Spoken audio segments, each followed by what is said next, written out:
want to share something with you that has changed my life. Thank you, Jesus. Thank you, Lord. No one ever could have convinced me that this could have happened to me. I started out very humble beginnings. When I was in 5th grade, I was identified as EMR, labeled educable, mentally retarded, put back from the 5th grade into the 4th grade, and stayed in that category until I got out of high school. But I met a high school teacher who one day changed my life. He said, someone's opinion of you does not have to become your reality. And ladies and gentlemen, I started working on my dream. And most people don't work on their dreams. Why? For many years I didn't. It's because of fear, the fear of failure. The other thing is that most people, ladies and gentlemen, they get comfortable. They stop growing, they stop working on themselves, they stop stretching, they stop pushing themselves, and they end up becoming very cynical about life, and they throw in the towel on themselves and on their families and on their dreams. I don't know nobody that's not trying to be happy or successful. If you're not trying to be those two things, something's seriously wrong. For us to create an excuse for anything, it's unacceptable. It's really, really unacceptable. You can't. Why would you not go for it? Why would you not take a chance? At one point in time, you got to take a chance on you. But see, let me help you understand something, in case you ain't thought about that. I want you to remember something, that all of us were created in God's image. Everything that I have is by the grace of God. The good that you see in you, that's God. That's God. When you care about somebody, that's God. When you feel sympathy for somebody, that's God. When you help somebody, that's God. Everybody in here got a piece of God in them. Everybody. Nobody's gonna take you to the front of the line unless you push your way to the front of the line. Let me tell you that again. Nobody is going to take you to the front of the line unless you push your way to the front of the line. I want you to take the craziest dream you ever had, that dream that you were too embarrassed to tell anyone about. I want you to make it a reality. I don't want you to dream, I want you to do. Don't be afraid to close your eyes and dream, but then open your eyes. Now, some of your dreams are going to take longer than you think. One of the biggest lessons that I've learned in life is that you cannot achieve success without failure. And they ultimately fuel disappointment. But I made a decision to keep going, keep trying, even if it meant sometimes that I would fail. Fail big, take chances. Some of my biggest successes come from some of my biggest failures. Fail big. In the early 90s, when my friends were graduating from Howard, I didn't have a degree. My girlfriend was 8.5 months pregnant with my first baby. I bought a brand new house in Scarsdale that I could not afford. I found myself sitting alone in my bedroom. What are you gonna do now? You must apply discipline. What are you gonna do now? Consistency. So I had two choices. Either I was gonna sit in that failure and give up, or I was gonna make a decision to step out of the darkness. You see, when you're in that darkness, you wanna sit there and wait for the light to come, but you can't wait and sit in that darkness. The only way out is to step forward, to face your fears, to become your own light. I had to believe in myself like never before. I had to find my inner power. Now, I'm not gonna lie to you.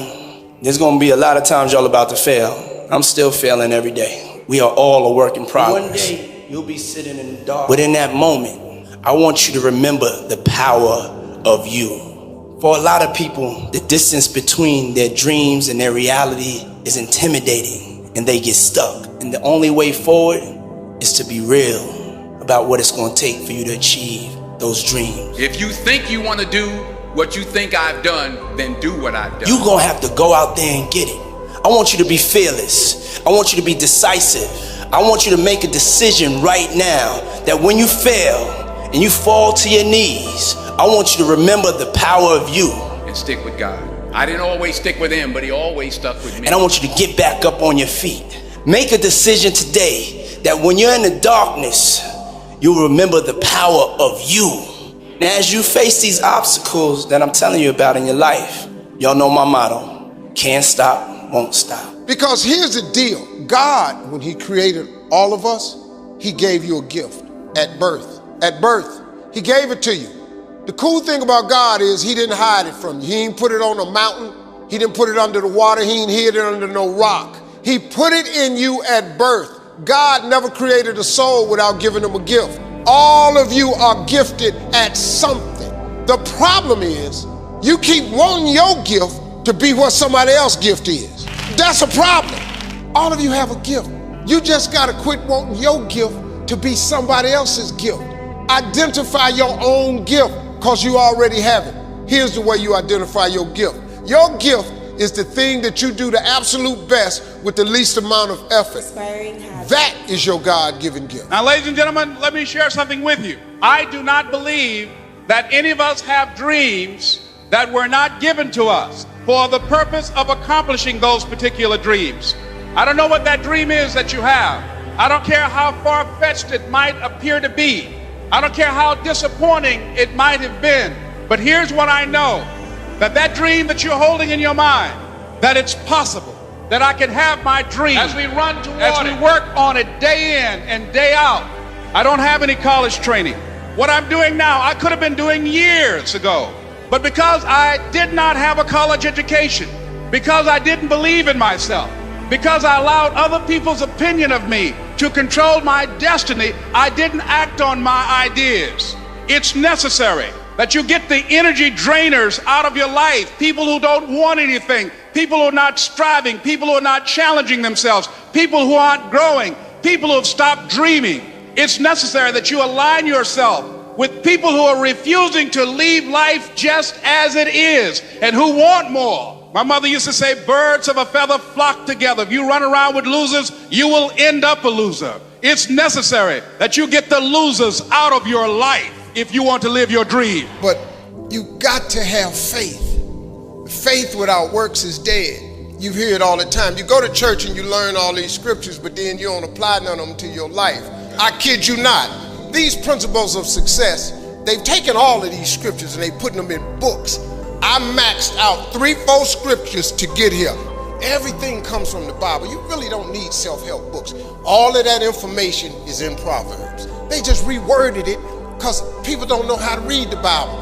I'm just giving you real talk now. I'm just trying to tell you how I got here. Your real life, the one God really got for you, is in your imagination.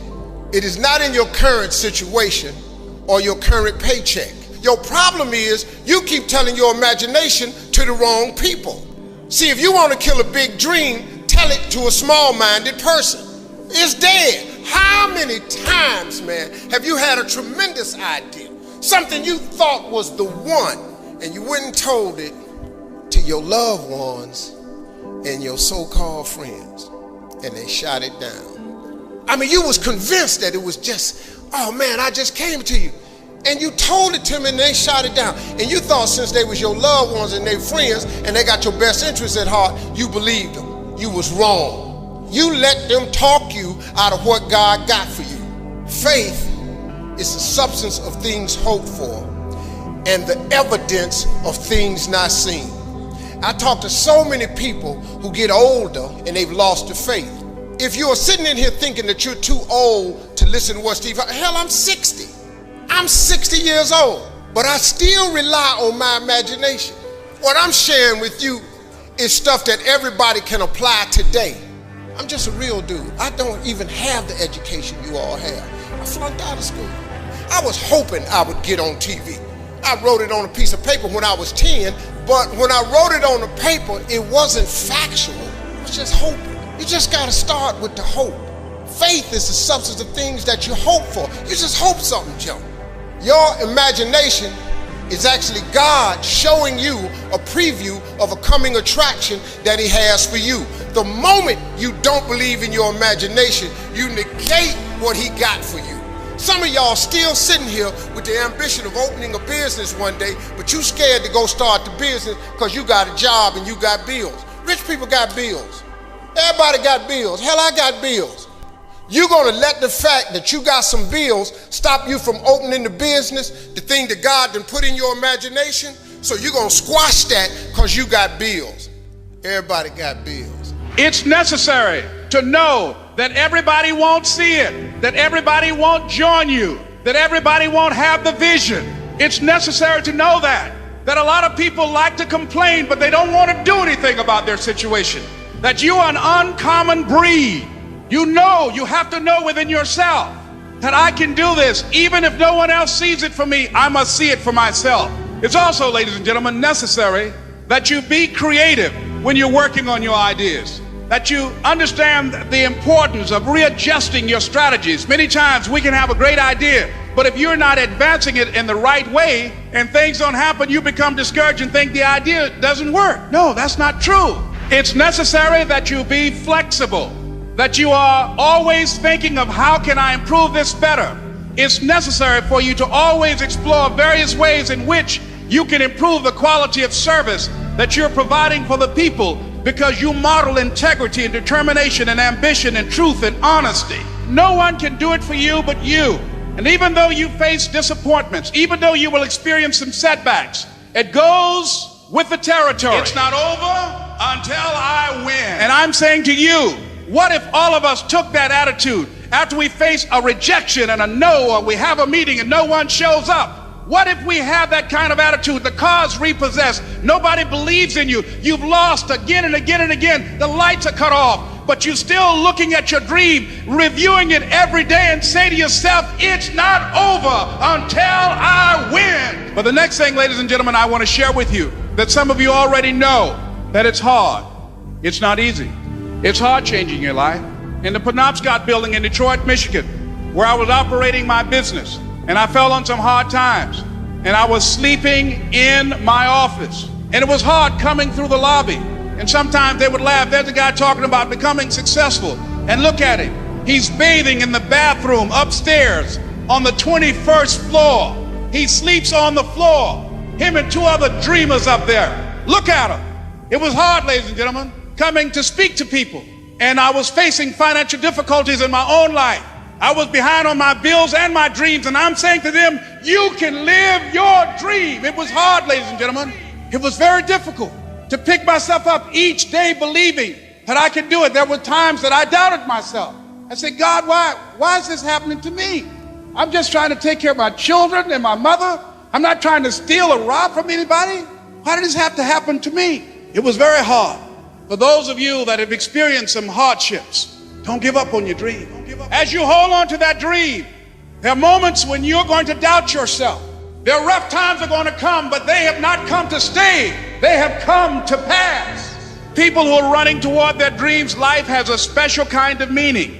And here's what I will share with you, that in the process of working on your dreams, you are going to incur a lot of disappointment, a lot of failure, a lot of pain, a lot of setbacks, a lot of defeat. But in the process of doing that, you will discover some things about yourself that you don't know right now. What you will realize is that you have greatness within you, that you're greater than your circumstances, that you don't have to go through life being a victim.